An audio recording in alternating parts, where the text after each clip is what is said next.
Mic number 1 میں اگر کوئی غیر مسلم بھائی ہو تو میں والنٹیئر حضرات سے گزارش کروں گا کہ وہ ان کو موقع دیں. Dilip Kalantri, I am a businessman. میرے کافی مسلم فرینڈس تھے، وہ اکثر کہتے تھے مجھے کہ اسلام میں بیعت سے دھندا، مطلب پیسہ لے کے دھندا کرنا غلط ہے. مجھے اکثر وچار آتا تھا کہ یہ کیسے ڈیولپمنٹ ہوگا. لیکن آج کا پریزنٹ سینیریو پورے دنیا کا دیکھتے ہوئے ایک ماننا پڑ رہا ہے کہ جس نے اپنا گھر گروی رکھ کے قرض لیا اور پروفٹ جس میں ملتا ہے اس شیئر بازار میں لگایا، ان کا گھر بھی تباہ ہو گیا.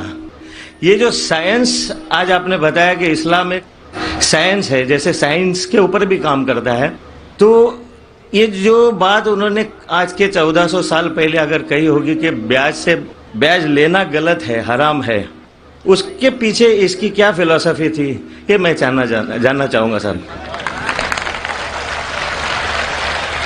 بھائی صاحب نے بہت اچھا سوال پوچھا کہ اسلام میں ان کے بہت سے دوست، مسلمان دوست کہتے ہیں کہ بیاج لینا حرام ہے. وہ یہ نہیں جانتے تھے کیوں حرام ہے، لیکن ابھی پتہ چلا کہ جو دنیا کی حالت ہے اکنامک میل ڈاؤن میں، وہ جاننا چاہتے ہیں کیوں یہ حرام ہے. اور قرآن مجید میں کم سے کم 8 جگہ لکھا ہے بیاج کے بارے میں. تو بیاج لفظ ہے عربی میں ربا، سورہ نساء میں، سورہ عمران میں، اور کہا گیا ہے سورہ بقرہ میں سورہ نمبر 2 آیت نمبر 278 اور 279 میں کہ آپ بیاج سے دور ہو، اور جو کوئی بیاج سے دور نہیں ہوگا اللہ اور اللہ کے رسول ان پر اعلان جنگ کریں گے. بیاج اتنی بری بات ہے، گناہ کبیرہ ہے، اور گناہ کبیرہ میں امام الذہبی نے اسے 11ویں نمبر پہ رکھا. 70 گناہ کبیرہ میں 11ویں نمبر پہ رکھا. بھائی صاحب پوچھے کیوں برا ہے؟ کیونکہ بیاج سے امیر آدمی اور امیر ہوتا ہے، غریب آدمی اور غریب بنتا ہے.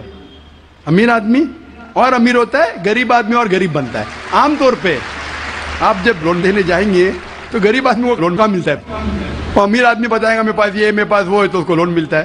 تو امیر اور امیر بنتا ہے، غریب اور غریب بنتا ہے. اسی لیے قرآن میں سورہ الحشر میں سورہ نمبر 59 آیت نمبر 7 میں اللہ فرماتے کہ زکوٰۃ دو تاکہ دولت انسانوں کے بیچ گھومے، صرف امیروں میں نہیں رہے. اور بیاج سے کیا ہوتا ہے؟ ان اسلامک فلسفی ہم کہتے ہیں پروفٹ اینڈ لاس شیئرنگ، منافع اور نقصان کو ہم بانٹیں گے. منافع اور نقصان بانٹنے سے پوری اکنامی ترقی کرتی ہے. اور بیاج سے آپ بینک میں بیاج لیتے ہیں، منافع یا نقصان 8%، 10%، 12% آپ کو دینا ہی دینا، نقصان یا منافع.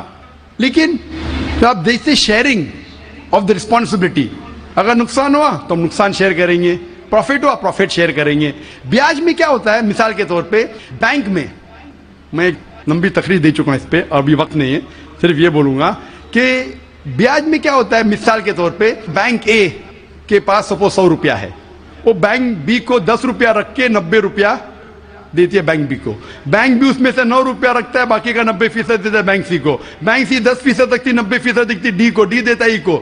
تو لوگ کہتے ہیں مارکیٹ میں ہزاروں روپے ہے کتنے؟ 100 روپیہ. تو آج کی تحقیق کہتے ہیں مارکیٹ میں فلوٹ ہو رہا ہے $6 ٹریلین، ہے تو کچھ نہیں، بہت کم فلوٹ ہو رہا ہے $6 ٹریلین. ایک جن بیٹھتا ہے سب لوگ بیٹھنے شروع ہوتے. لیمین بردرز، کون سوچ سکتا تھا کہ لیمین بردر نمبر 1 بیٹھ جائے گا، اس کے بعد سٹی گروپ، ایک بیٹا سب بیٹھتے گئے پوری دنیا میں ایک کے بعد ایک. تو کیونکہ it doesn't improve the society. Islamic پے کے اندر جانچ پڑتال ہوتی، کس کو لون دینا کس کو نہیں دینا، پروفٹ اینڈ لاس شیئرنگ ہے. سن 1980 میں بینک فنڈ کرتی تھی گیملنگ ڈن کو، شراب کھانے کو، کامن ہو گیا. اس کے بارے میں اگر تقریر میری سنیں گے، interest free economy promulgated by the Quran, ربا کس طریقے سے حرام ہے، اس کے اوپر تقریر میں نے کی ہے. اگر وہ سنیں گے اس میں اور ڈیٹیل میں تذکرہ کر رہا ہوں کیوں انٹرسٹ حرام ہے. لیکن ان شارٹ واپس سے آج جاپان، امریکہ سینڈنگ ایمبیسریز اسلامک بینک کے بارے میں جاننے کے لیے. ہماری گورنمنٹ کے پاس ہم گئے تھے، میں فائنانس منسٹر چدمبرم جو فائنانس منسٹر تھے ان سے ذکر کیا تھا کہ اب اسلامک بینکنگ کیوں نہیں شروع؟ انشاءاللہ کریں گے. جب میں ملاقات ہوئی تھی جدہ میں، لیکن RBI پرمیشن نہیں دے رہی ہے کیونکہ انہوں نے تحقیق نہیں کی. انگلینڈ دے چکی ہے، کئی ممالک دے چکے. انڈیا بھی اگر اسلامک بینک کو جس میں پروفٹ اینڈ لاس شیئرنگ ہے اگر اس کی اجازت دی تو انشاءاللہ انڈین اکانومی بھی بڑھیں گی انشاءاللہ. Hope that answers the question.